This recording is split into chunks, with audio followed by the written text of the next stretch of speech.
Today I want to talk about a topic that has been discussed in the community about whether Nami will be able to steal Prometheus from Big Mom because it would add to her weather collection and give her a great power-up in the future of the story, which she will probably need, and how possible that is, because most of the people that have argued this, that I've seen argue this, argued from a standpoint of essentially headcanon, talking about what they would enjoy, what they wouldn't enjoy, which is not an issue, right? But it's just not very convincing when that is the reason for arguing it.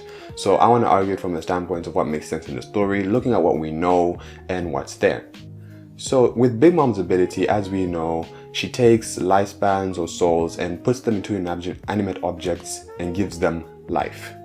Now, the life that she gives to these inanimate objects is different depending on, where she got the soul from. And with any homie, the personalities and the way they act are in line with where the soul came from. So if she got a soul from someone who is very quiet and never talks, and they're just happy not talking, then it will be a similar thing with whatever she puts their soul into. And this applies for her three homies as well, Prometheus, Zeus, and Napoleon, because they have all received a part of Big Mom's soul herself. Now, for Zeus, I want to talk about him first because he is the one that Nami has. I want to talk about why it makes sense for Zeus to be with Nami. Now, Zeus with Nami makes sense because of Zeus's character as a whole. Now, some people have talked about how Zeus is basically Big Mom's childlikeness, and that is not what I think is true. Yes, he does have that childishness, we've seen him with a little cap and everything, but he's not representing Big Mom's childlikeness. That is not who Zeus is.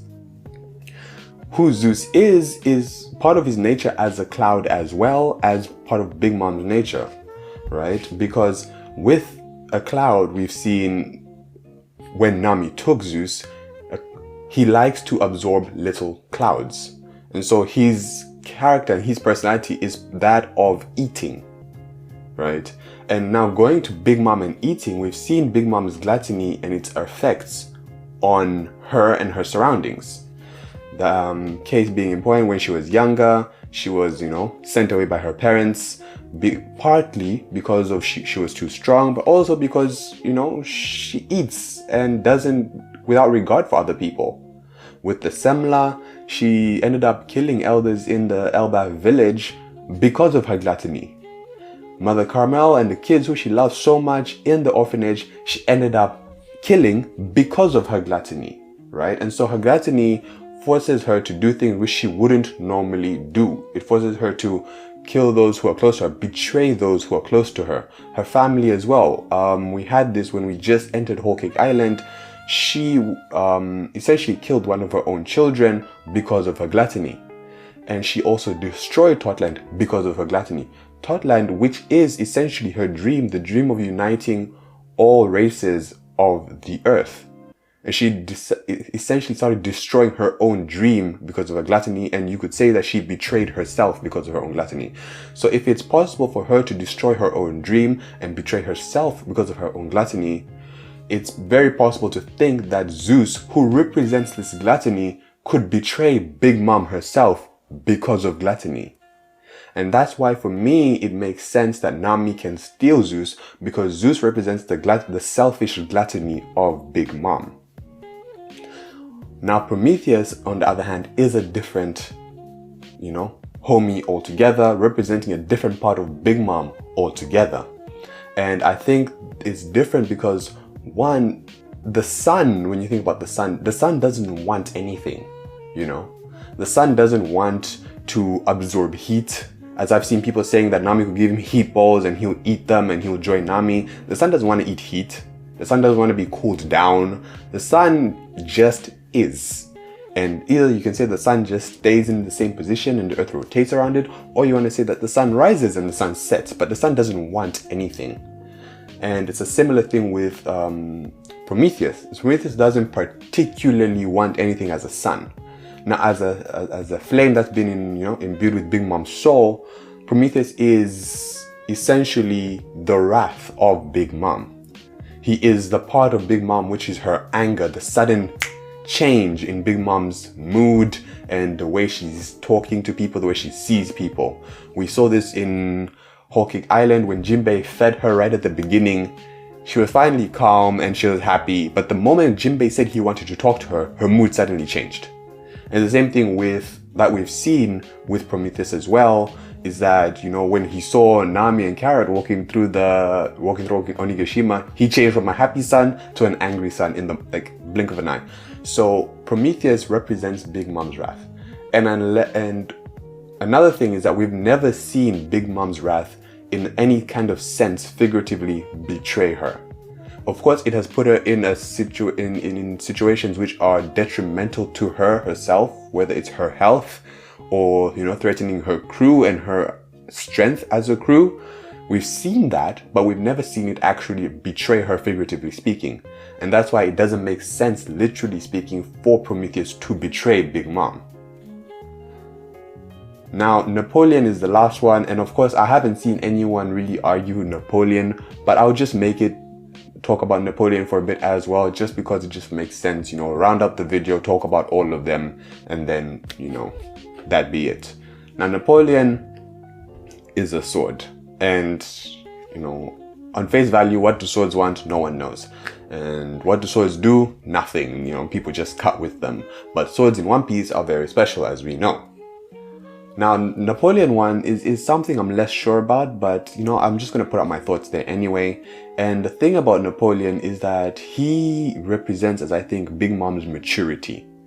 So this is where the childlikeness, but also the mature adult likeness of Big Mom comes in.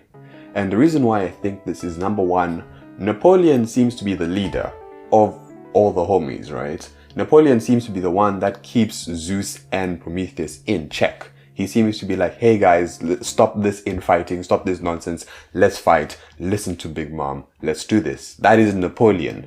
He is the leader, he's the one in control, he's the one who shouts at them, he's the one who makes sure everyone is kept in line, and that is also what Big Mom does as the leader herself of the Big Mom Pirates.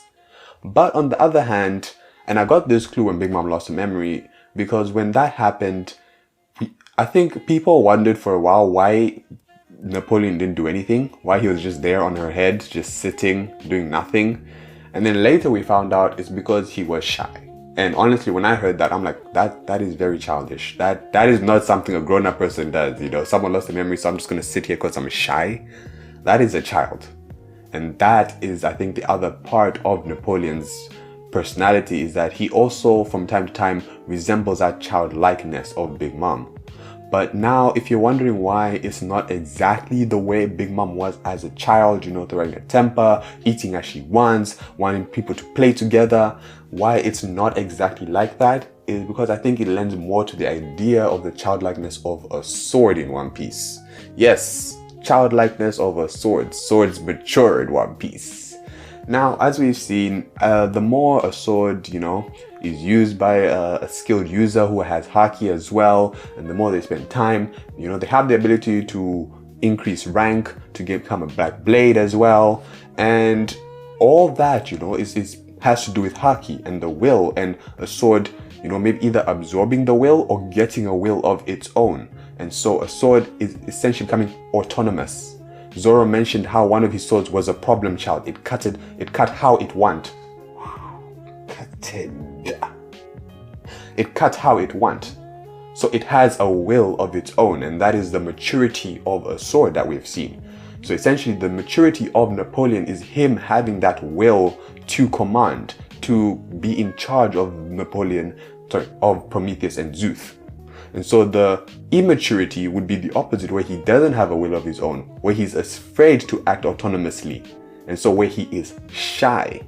That is the immaturity, that is the childlikeness of Napoleon. So that's why it makes sense that Napoleon did nothing, because, you know, he also has that childlikeness of Big Mom, which again is not too often, but it does happen. And now, as far as whether Nami will reclaim Zeus or not reclaim Zeus, I don't know, right? This is not a video speculating whether I think Nami will get Zeus again or won't. It's possible she might, it's possible she won't, And it's possible, which I really want to happen, it's possible that in the end, she may not get Zeus back, but she will have gained something in terms of weather knowledge or weather experience from being with Zeus. Similar to the way that if we took Enma from Zoro right now and gave him back Shisui, Zoro would still be a better swordsman because he used Enma. You can't take that progress away from Zoro. So I think that what I would like the most is for Zeus to go back, but for Nami to have gained something which still gives her that power up and not go straight back down to where she was and just remove all that and undo all that power up that she had. But anyway guys, as always, leave your thoughts on everything that I've said, whether here or on Twitter. Like the video if you like the video. I will not encourage you guys to dislike the video. You can keep on moving on to the next one. Thank you very much. If you know someone who needs to hear the truth concerning this argument of whether Nami can steal Prometheus, share this video with them. If you have time, watch another video. If not, thank you for watching this video thus far. This is King KZ, and I'll see you guys in the next one.